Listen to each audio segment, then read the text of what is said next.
में चलती है टाइट के चोली अखिया से लागता कि मार दी गोल लगा के होठ लाली देवे ले गाली लगा के होठ लाली देवे ले गाली मन रखनी ये करना हम बा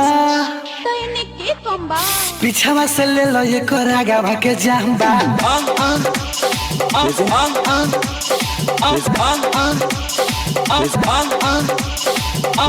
पीछावा से ले लो ये कर आगा के जाम्बा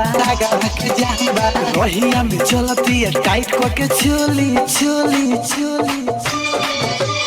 अखिया से लागता कि मार दी गोली गोली गोली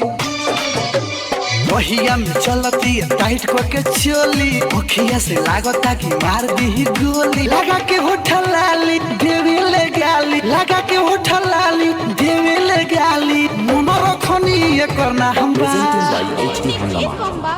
पीछावा से ले लो ये कर आगा के जाम्बा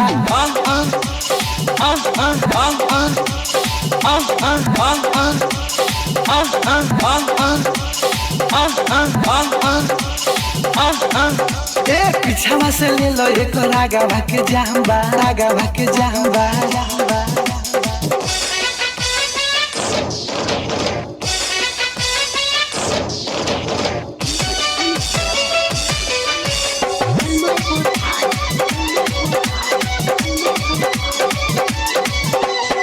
पहले की केहू से बानी नहीं कम हो लागत बुढ़ाओ के नाच दी धर्म हो नाच दी धर्म हो नाच दी धर्म पहले की केहू से बानी नहीं कम हो लागत बुढ़ाओ के नाच दी धर्म हो मारे ले इतर इतर भीतर ले गुम कहुआ कहुआ कहुआ लागत कुछ दिन में दे दिए गो बउआ बउआ बउआ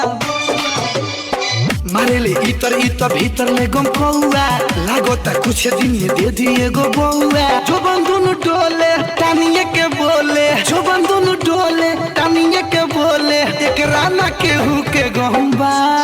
त केकरा गंबा पीछावा से ले लो एक आगा के जाम्बा